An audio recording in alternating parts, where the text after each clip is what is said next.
같아요. 맞아요. 완전 가을 날씨더라고요.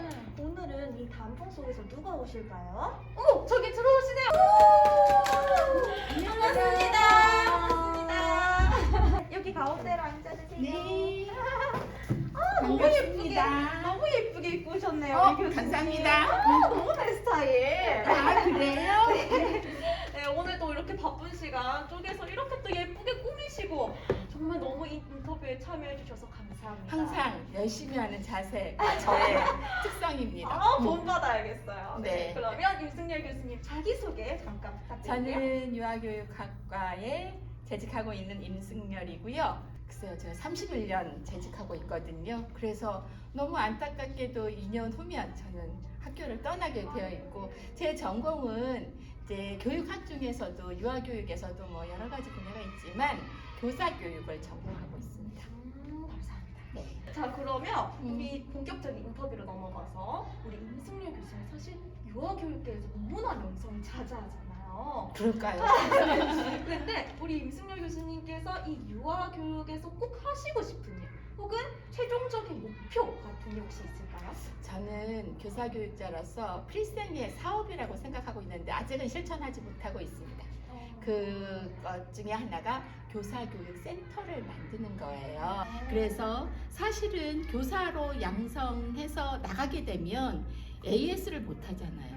그래서 이제 여러 가지 교육청이라든지 뭐 그러니까 육아종합센터라든지 이런 데에서 이제 재교육을 받기도 하는데, 사실은 우리 학교 졸업생들은 우리 학교가 AS를 해야 된다라고 하는 생각이 들고요. 저는 교사교육자로서 상당히 많은 재교육이라든지 또는 그들의 전문성을 위해서 노력을 해야 되는데, 사실은 제대로 된 교사교육센터가 없습니다. 그런데 이제 그 미국의 노스캐롤라이나라고 하는 대학이 있는데 거기에는 미국에서 가장 유명한 교사교육센터가 있어요. 제가 연구년 동안에 가 있으면서 너무 많은 아이디어가 있었는데, 사실은 이건 다 돈과 정책이 뒷받침돼야 되는데 다른 데 말고 덕성여자대학교 유아교육과에 교사교육센터가 생겼으면 참 좋겠다 하는 게 제 개인적인 바람입니다. 그렇군요. 네.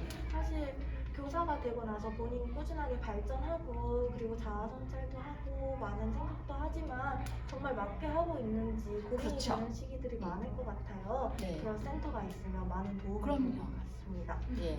그러면 유아교육과의 교사 그리고 교수로 걸어오시면서 생긴 직업병이 있으신지 직업병이요. 너무 유치하게 행동하는 것이 아닌가. 왜냐하면 저는 사실은 이제 형제 간의 나이 차가 많아서 제가 할머니거든요. 저희 이제 조카들의 애들이 있는데 오면 정말 잘 놀아줘요. 그래서 저희 이제 올케 언니나 이런 분들이 너무 부럽다. 왜냐하면 할머니라서 애들이 싫어하는데 저는 그 아이들하고 굉장히 잘 노는데, 한편으로는 저희 남편이 그렇게 얘기합니다. 너무 유치한 거 아니야? 그래서 글쎄, 그러니까 유아들을 잘 가르치려고 하다 보니까, 그런 학생들을 가르치다 보니까 나도 그렇게 하는 것 같아요. 직업병은 아니겠죠? 저는 조금 걱정이 됩니다. 네. 혹시 그 구체적으로 어떻게 유치하게 행동하시나요? 그러니까 예를 들면 목소리도 애기들처럼, 그 다음에 제가 우리 손주들한테 가장 많이 해주는 것 중에 하나가 헤어샵을 운영하는 거예요. 그래서 온갖 다양한 머리 말기계를 가지고 뭐 컬도 해주고 이라이자 머리 해줄까, 뭐 캔디 머리 해줄까, 뭐 이렇게 하거든요. 그러니까 그런 것들이 제가 이제 돌이켜 보면 이거 너무 유치하지 않나? 할머니로서 그래도 권위가 있게 해야 되는데, 근데 아이들은 워낙 좋아합니다. 그런데 제가 듣기로 우리 교수님께서 한국교원교육학회의 회장을 맡고 있다고 들었어요. 이번 11월 21일 이후에 이제 취임을 이제 해요. 그래서 그러니까 교원교육학회는 우리나라의 교원과 관련되는 모든 단체들이 들어가 있는 거예요. 그래서 유아교육, 초등, 중등, 대학교육, 그 다음에 특수교육, 이렇게 관련 분야에 있는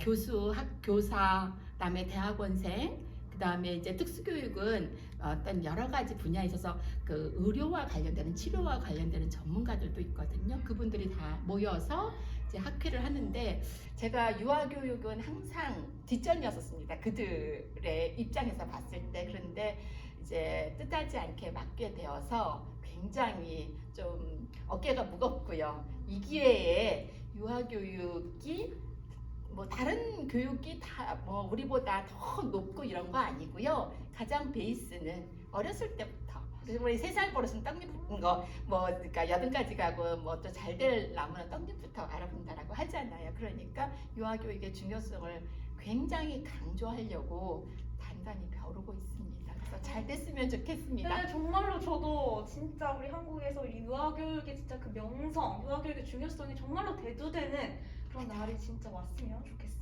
네. 자, 그럼 이제부터는 네. 이제 우리 유아교육과 학생들이 평소에 궁금했던 그런 질문들을 조금 모아봤어요. 네, 어떤 것이 궁금하죠?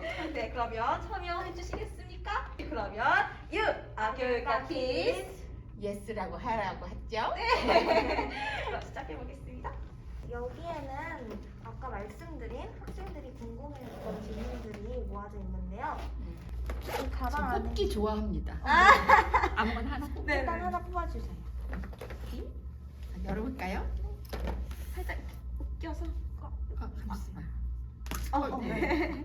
손을 잡- 이게 바로 늙은 티가 나는 거죠. 예. 한 명과 단둘이 4시간 있기 또는 학생 40명과 틱톡 찍기. 혹시 어떤 것이 더 좋냐 이건가요? 네.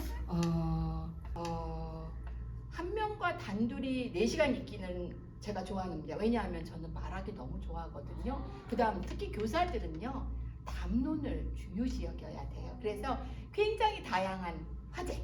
예를 들면 요새 유행하는 뭐 BTS 저 잘 모르지만 듣기 좋아하고요. 또는 제가 꼭 들려주고 싶은 이야기들. 뭐 그다음 뭐 저는 그 패션이라든지 미용에 굉장히 관심이 많거든요. 제가 딸이 없어요. 그래서 학생들이 뭐 예쁜 아이섀도우 했으면 그거 어디서 샀어? 뭐 그다음에 예쁜 가방 들고 있으면 그거 어디서 샀어? 나도 살 수 있을까?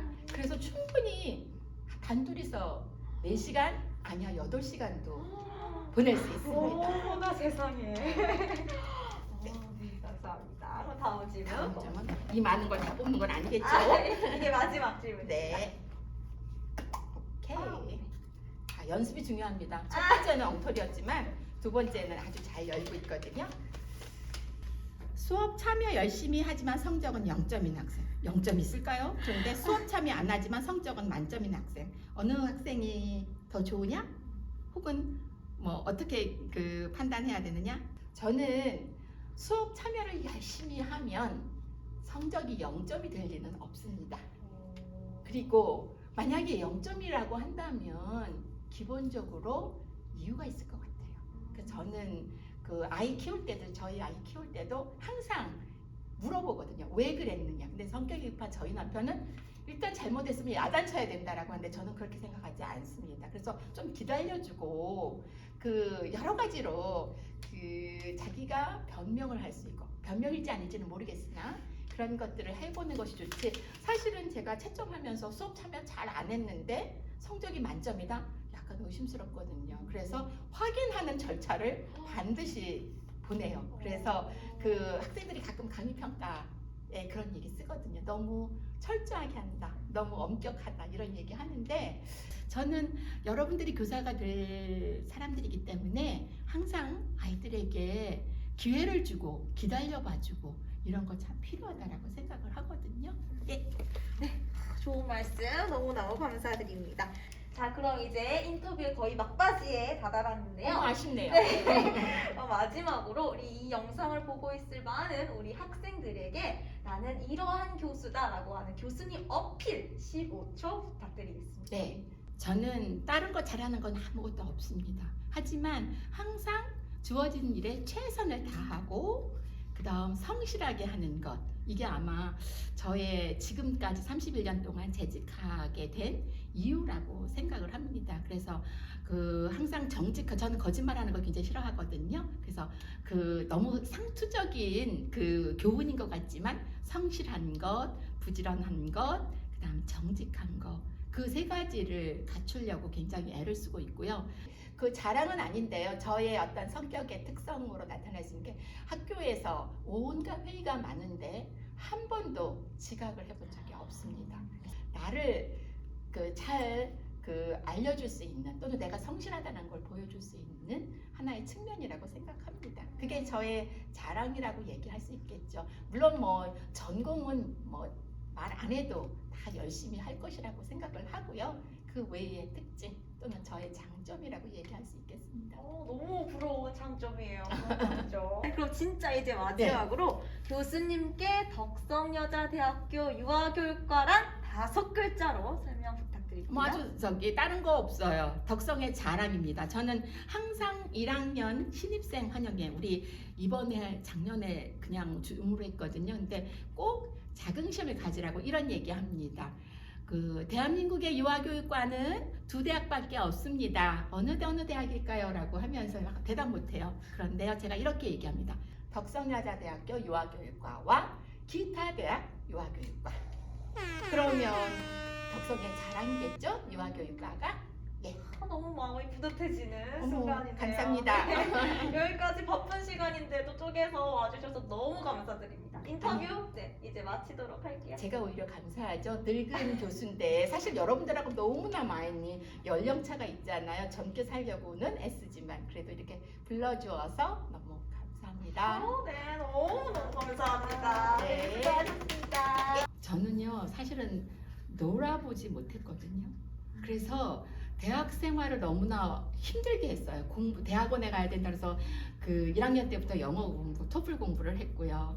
그 다음에 뭐 여러 가지 이제 총학생회 일도 하고 그래서 너무 바삐 살았던 것 같아요. 근데 저한테 다시 한 번의 기회가 더 주어진다라고 하면 대학 생활의 낭만이라고 하는 거 마음껏 제가 해보고 싶은 거 남의 눈치 안 보고 그런 거 해보고 싶습니다. 대표적으로 예를 들면 어디 배낭여행을 한번 가본다라든지 아니면 전혀 다른 사람들이 상상하지도 못하는 내가 해보고 싶은 일에 대해서 몰두하고 있다라고 하는 거 이런 거 해보고 싶습니다. 저는요 사실은 제 조카가 모 대학교 부속유치원 원감이거든요. 근데 그 친구가 유아교육과 지원한다라고 했을 때 제가 막 극구 반대했습니다. 절대로 하면 안 돼. 그런데 그 친구가 계속 자기는 하겠다라고 해서 이제 지금은 박사학위를 받고 원감으로 있는데요. 제가 그걸 보면서 이제 그 조카아이가 저한테 그랬어요. 그래도 고모가 이왕 하게 되었으니 아이들을 열심히 사랑하고 항상 기다려 줄 줄 알고 그 다음에 아이들이 하는 실수를 잘 봐라. 거기에 정답이 있다. 이렇게 제가 얘기를 했다라고 해요. 저는 기억을 못하는데 그게 이제 사실은 유치원 교사 너무 힘듭니다. 박봉이 기습도 하고 할 일도 너무 많고 그럼에도 불구하고 내가 원해서 한다라고 했을 때 그들에게 어떤 격려를 해줄 수 있어야 되는데 그래도 유치원 교사에게 꼭 한마디 해주고 싶다라고 하는 거는 그런 거지요.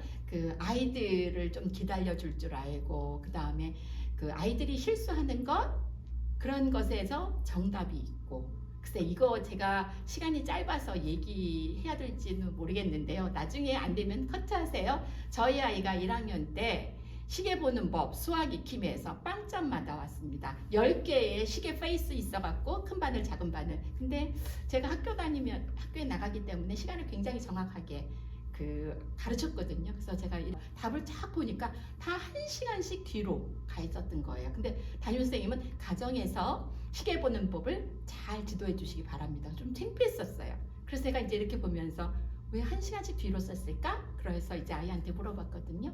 우리 아이가 이렇게 대답했습니다. 엄마, 내가 얼마나 고민했는 줄 알아? 다음 시각을 말하시오. 막 그리고 밑줄을 걷다는 거죠. 그래서 다음 시각이 왜 1시간이야 했더니 자기가 1분일 수도 있고 10분일 수도 있는데 그래도 그냥 1시간씩 그러니까 10시면 11시. 그래서 제가 그래 내가 모르는 것은 아니었었어. 근데 선생님이 내가 생각한 거를 알아주지 못해서 너무 속상했겠다 이렇게 얘기했거든요. 제가 만약에 담임 선생님처럼 왜 이거 가르쳐줬는데 왜 몰라라고 했으면 아마 아이는 지금 굉장히 자긍심이 강한 아이로 자라지 못했을 것 같아요. 교사도 마찬가지입니다. 그래서 너무 힘들겠지만 우리가 정소 노동자라고도 얘기하거든요. 그런데 정소 노동자 법규경에 이런 말이 있어요. 생로병사는 다 마음가짐이다. 다른 사람들이 정소 노동자라고 손가락질을 해도 내가 그렇지 않고 나는 진짜 사명감, 아이들이 좋아서 내가 무언가 국가의 어떤 인재를 양성하는 일에 요만큼이라도 기여하는 일에 뭐 보람을 느낀다. 이러면 정소 노동자라고 해도 별 큰 상관이 없을 것 같아요. 그래서 정말 힘든 일을 하는 거고, 정말 저는 유치원 교사에게 보면 꼬박꼬박 정중하게 인사하거든요. 얼마나 힘든 일일까 제가 잘 알죠. 그래서 그런 것들이 있고, 스트레스를 받으면 바로바로 해결하는 거. 저는 그래서 스트레스 받으면, 화가 나면 빨래를 막 하거든요. 근데 여러분들에게 뭐 빨래를 하라고는 할 수 없고요. 막 먹는 거는 절대로 하지 마세요. 다이어트의 최대의 적입니다. 그래서 자신이 스트레스를 받은 것에 대해서 굉장히 긍정적으로 해소할 수 있는 것, 이런 것이 좋지 않을까라는 생각이 들어서, 정말 여러분들이 이제 그 유치원 교사가 되고자 한다라고 했을 때는 제가 경의를 표하고, 정말 여러분들 너무나 힘든 일이지만 애쓰고 있다, 감사하다라는 이야기를 전해주고 싶습니다.